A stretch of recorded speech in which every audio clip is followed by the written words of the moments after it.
Let's take a look into a venture outside of horror for James Wan. Saw was the film he made that made him a known up-and-comer in Hollywood. His follow-up, Dead Silence, although not very well received, is still a well-crafted and underrated horror film. Looking to branch out, James Wan went on to direct the crime thriller Death Sentence. Starring Kevin Bacon of all people, this thriller is a tale of loss, tragedy, and revenge. James Wan puts his slight but noticeable stylistic touches on the film to make it an entertaining yet quite flawed, action-packed ride filled with suspense and plenty of violence.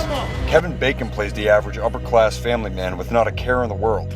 When his son is killed by a thug for a gang initiation, he quickly plots his revenge.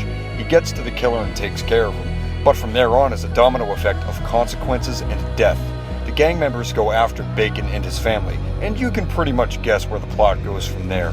It really seems like one of those predictable revenge flicks of about 10 years ago. This was just before Taken, but it has the same appeal. I will credit the writers at Wan at least, that they tried to avoid the obvious cliches of a story like this. The problem, however, is that they fall into other modern cliches and situations. That doesn't mean this movie is all bad, though. First off, it's shot quite well. There are a couple of good tracking shots in the film, including one very long shot of Bacon trying to escape the thugs. These help in keeping the continuity, intensity, and suspense of the scene intact, and it's a perfect testament to the effectiveness of Wan's tactics. The first one in particular is great. These are some of the same methods he uses in his horror films to keep the viewers on the edge of their seat, and they translate well into a crime thriller like this. Also, there's plenty of brutal violence in this movie.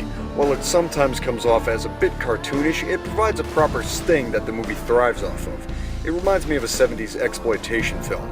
All this graphic cop violence with limbs being blown off and blood spraying everywhere.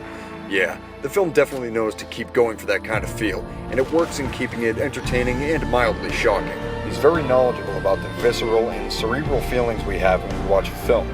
He understands that methods and tactics get us more involved and immersed in the movie experience. He's a multifaceted, skilled director with plenty of great films ahead of him.